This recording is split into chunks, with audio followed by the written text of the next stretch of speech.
Et bonjour Hubert Védrine. Bonjour. Merci d'être dans ce studio pour répondre à mes questions. Vous êtes l'ancien ministre des Affaires étrangères, bien sûr, et vous continuez à écrire, analyser ce qu'il se passe dans le monde. Votre dernier livre s'appelle Le nouveau dictionnaire amoureux de la géopolitique. On va revenir évidemment sur ce qu'il se joue en ce moment même. États-Unis, Europe, Russie, Chine. Russie, évidemment, avec ce cessez-le-feu auquel Vladimir Poutine répond en quelque sorte oui, mais nous sommes d'accord avec les propositions visant à mettre fin aux hostilités, a-t-il déclaré hier soir, mais nous partons du principe que cette trêve doit conduire à une paix durable pour s'attaquer aux causes profondes de cette crise. Ça veut dire quoi? Ça veut dire qu'on entre dans le dur, là. D'abord, c'est pas le jeu Europe, États-Unis, Chine, etc. C'est États-Unis, Russie. C'est tout. Non, pour le moment, c'est tout. On sait que Trump, il a annoncé à l'avance. Il veut mettre fin à cette guerre. Il est concentré d'abord sur sur son ego et ses projets personnels, financiers, et d'autre part, américain numéro un, et d'autre part, se débarrasser du conflit en Ukraine. Il ne peut pas le faire dans les pires conditions. Il est obligé de gérer l'image que ça va donner pour lui aux États-Unis et sous le regard de la Chine. Mais c'est lui qui joue, en fait. Il a annoncé, il voulait arrêter. Donc vous avez vu comment il menace, et puis il recule, et puis il remenace. Donc il a amené Zelensky, qui est courageux et honorable, mais réaliste, souvent plus réaliste que ses soutiens en Europe d'ailleurs. Zelensky, il est obligé, il est à côté, à accepter donc la trêve, dans des conditions qu'il juge mauvaises, mais enfin, il n'y a pas le choix. Et après, on tombe sur le début de la vraie négociation. Je ne sais pas si on peut appeler négociation, enfin, elle commence maintenant. Et alors, que va dire Poutine? On ne sait pas en fait. Même Trump ne sait pas. Est-ce que Poutine va se contenter de dire qu'il a gagné parce qu'il garderait le Donbass et la Crimée? Il y a plus de 3 petits trucs. Oui, s'il faudra plus. On ne sait pas en fait. On ne sait pas. Mais Trump ne peut pas laisser non plus, disons, Poutine empocher n'importe quoi. Donc c'est là. On est exactement dans le début du moment où il y aura des rebondissements. On ne va pas conclure à la minute, ni aujourd'hui. Ni aujourd'hui, mais c'est évidemment du temps gagné aussi pour Vladimir Poutine, parce que pendant ce temps-là, sur le terrain, à Kursk notamment, il y a à nouveau des victoires russes. Il a plus intérêt à attendre quelques jours. Est-ce qu'il joue la montre? On verra.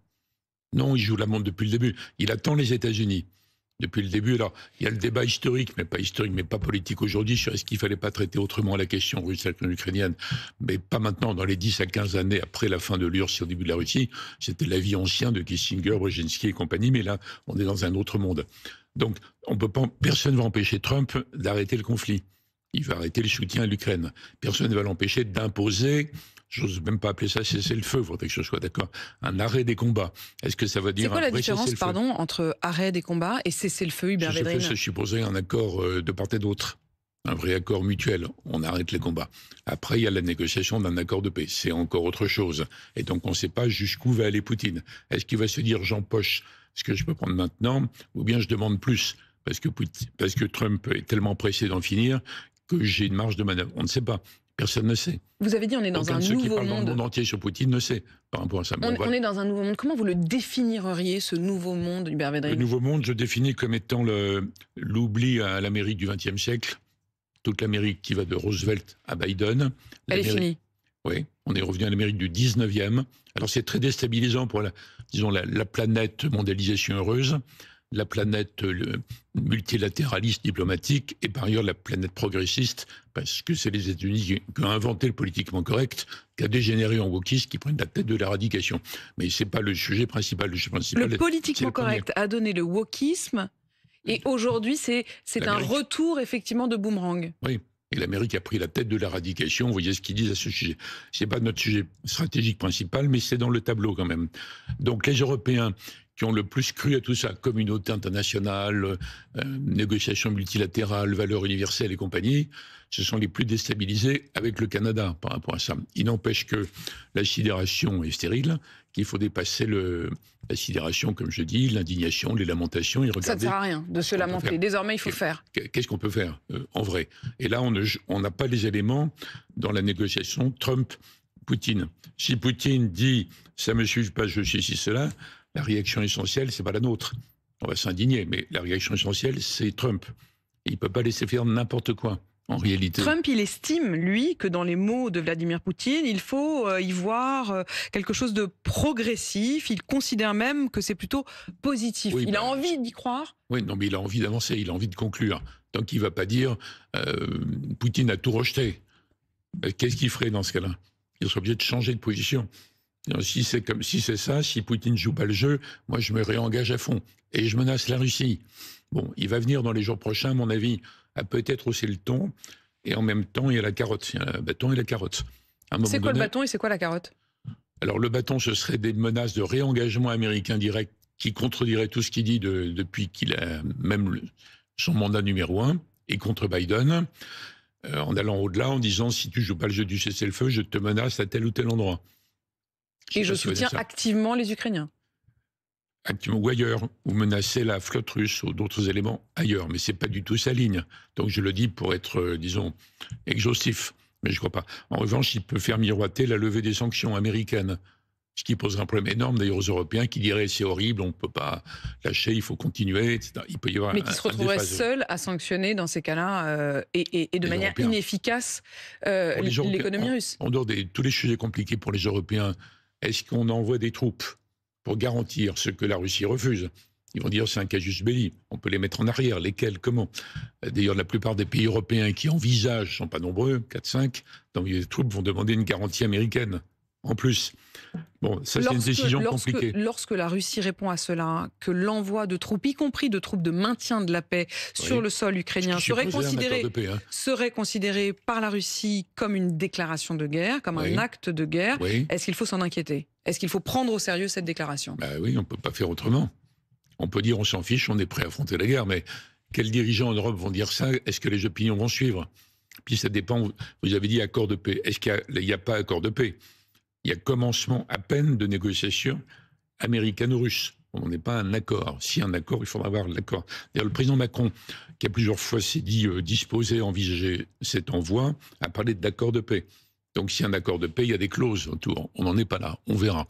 Mais je pense que même si, dans le cas d'accord de paix, comme je le disais il y a un instant, les pays concernés, il y en a 4-5, on ne parle pas de l'Union européenne, hein, qui n'a pas de compétences vraies en matière militaire. Ce sont des pays dans l'Union européenne, mais pas avec les outils de l'Union européenne. C'est des pays de l'Alliance. Les pays de l'Alliance, les pays européens de l'Alliance qui ont des armées, 4-5, 5-6, on va dire. Bon. Donc, si c'est le cas, ils vont demander une garantie américaine. Après, il y aura l'autre question, plus large, d'un pilier européen de la défense. Et il y a la question que vous mentionniez il y a 2 minutes, qui est de savoir qu'est-ce qu'on fait si Trump, qui galope, lève les sanctions américaines. Vous voyez, pour les Européens, c'est vraiment un moment sans précédent, les semaines qui viennent. Et un moment décisif, je voudrais qu'on parle justement de l'Union européenne dans un instant, mais je reviens quand même sur l'expression utilisée par Vladimir Poutine. Il utilise l'expression de paix durable. Pourquoi il dit ça et qu'est-ce que ça veut dire? C'est ce qu'il a dit tout le temps. Mais ça veut dire satisfaire entièrement les demandes russes. Donc même Trump ne peut pas accepter complètement par rapport à ça. Je prends un exemple. L'Ukraine pourrait se résigner la mort dans l'âme en disant on n'a pas les moyens de reconquérir le Donbass et encore moins la Crimée. Mais on va pas le dire, on va pas le signer. Trump va dire vous devez signer, vous devez renoncer formellement. Et l'Ukraine, même le couteau sur la gorge, dira on peut pas, c'est pas possible. Vous voyez, un exemple. Comment ça va se dénouer? On est au début d'une négociation très très compliquée, historique, dans laquelle on n'a pas les cartes, en fait. Donc les Européens vont accompagner, si possible. On est dépossédés. En fait, nous, Européens, on est dépossédés aujourd'hui. On n'est pas dépossédés parce qu'on n'a jamais été une puissance à aucun moment. Il n'y a pas un seul exemple dans l'histoire du monde. Quand on parle récemment d'une forme de réveil, de la fin des dividendes de la paix, d'une forme de naïveté peut-être européenne, est-ce que vous vous dites oui, enfin les Européens se réveillent? Oui, ils ont cessé d'être des bisounours, je suis d'accord par rapport à ça. Mais est-ce que ça veut dire que l'Europe va retrouver une place de pouvoir? Non, elle n'a jamais été une puissance en tant que telle. Il y avait la puissance allemande ou française ou anglaise, etc. Et après la Deuxième Guerre mondiale, ce sont les Européens qui ont demandé aux Américains de les protéger. Donc l'Europe en tant que telle n'a jamais été une entité de puissance. Sinon les Européens y auraient été gaullistes. Au lieu d'embêter le général de Gaulle toute la journée, ils auraient été gaullistes. En faisant le pilier européen de l'Alliance. Bon. Donc c'est tout à fait nouveau. C'est pour ça qu'il faut être indulgent dans la période qui vient, parce que c'est très compliqué quand même. Et chaque pays participant devra peut-être faire des sacrifices politiques ou sur le mode de la décision, etc. Quand vous dites des sacrifices politiques, avant d'en venir justement à la question de l'Union européenne, à la question éventuelle d'ailleurs de l'adhésion ou de l'ouverture de l'Union européenne à l'entrée de l'Ukraine, quand vous dites qu'il faudra faire des sacrifices, il y a presque cette ambivalence. D'un côté, on dit il faut réarmer, de l'autre on dit ça voudra dire qu'il faudra faire des concessions, des sacrifices. C'est un discours aussi en quelque sorte monde ou protection sociale contre protection au sens sécurité, au sens armée. Est-ce qu'il faut opposer les deux ou est-ce qu'on peut se permettre les deux? Dans un monde idéal imaginaire, on peut faire les deux en même temps. Bon. Mais réarmer, c'est la décision des pays. Les annonces de Mme von der Leyen, c'est une sorte d'addition des engagements possibles des États membres. C'est pas la Commission qui a qu'à la main, en fait, par rapport à ça. Donc on peut annoncer, ça donne 800 milliards, l'addition des pommes et des poires. Mais c'est un chiffre un peu virtuel, si je vous écoute. Un peu virtuel, après ça dépend de décisions en France, en Allemagne, en Suède, en Pologne, etc. Bon. Après, à quoi ça conduit? Comment on organise ça? C'est là où les Européens, les États européens de l'éventuel futur pilier européen de l'Alliance Atlantique ont des décisions à prendre, c'est comment on organise tout ça. Même au-delà de l'affaire de l'Ukraine, comment on l'organise? Est-ce qu'on crée un état-major dirigé par qui? Et qui donne les ordres à l'état-major? Vous voyez, c'est des questions. Au fond, ce dont vous nous parlez, c'est de l'OTAN. Je ne dis pas que c'est insoluble. Pendant longtemps, cette question-là, elle aurait dû se poser sur l'OTAN. Est-ce que l'OTAN aujourd'hui est encore une entité de solidarité réelle? Est-ce que les pays sont vraiment autour des États-Unis? Quand Donald Trump dit oui, mais enfin, s'il nous arrivait quelque chose à nous, je doute que les Français viendraient vraiment à notre secours. Est-ce qu'il a tort? Pour Trump, il n'y a pas d'alliés, ça ne veut rien dire pour lui. Il y a que des pays concurrents et il combat les pays qui ont un excédent commercial sur les États-Unis. Alliés ou pas, il s'en fiche. Pour lui, il y a un pays protecteur, les États-Unis, et un pays protégé. On n'était pas des alliés, on était protecteurs, protégés. Et maintenant, il y a un doute à cause de Trump. Donc les Européens sont obligés de traiter un sujet qu'ils ont repoussé avec horreur pendant des décennies, d'avoir à s'organiser par eux-mêmes. On va voir ce que ça donne. Donc je ne peux pas répondre à vos questions. On va voir dans les semaines, dans les prochaines semaines. Et il y a une question quand même fondamentale qui est celle de la dissuasion nucléaire. Ah, c'est autre chose. Au fond, nous sommes. C'est hors de la question de l'OTAN, c'est d'ailleurs hors de la question de l'Union européenne pour l'instant. C'est vraiment l'individualité de la France qui a, depuis le général de Gaulle, choisi cette indépendance et cette autonomie avec l'arme atomique.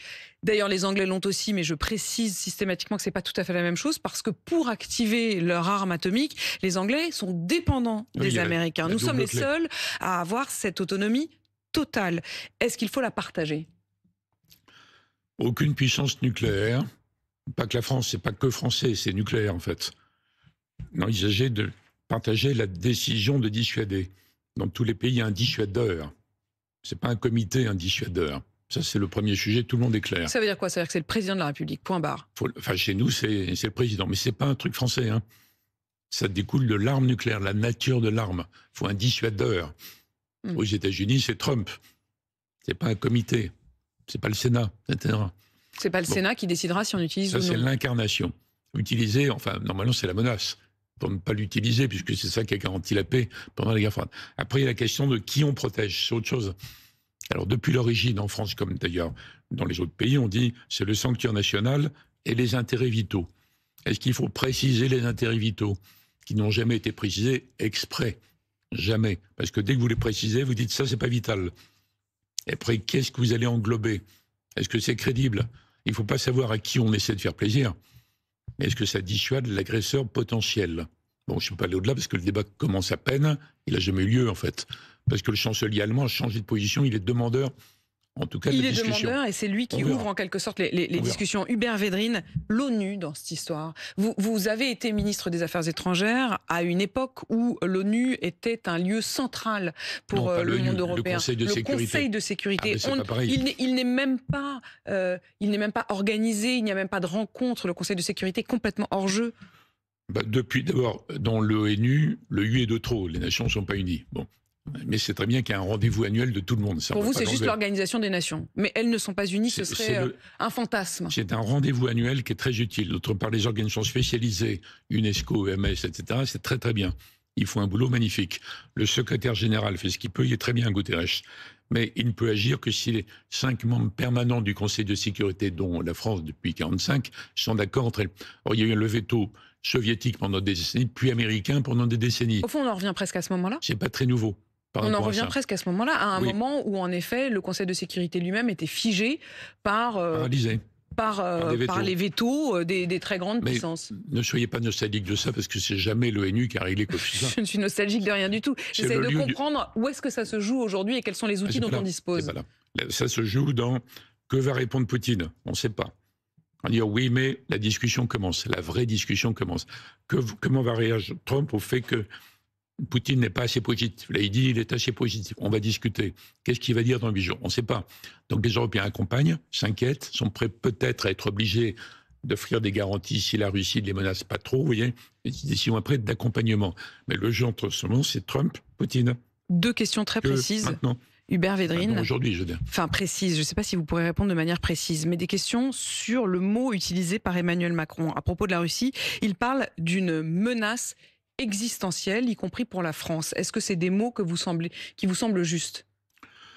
C'est pas inexact, à condition qu'on se rappelle que c'était le cas pendant toute la guerre froide.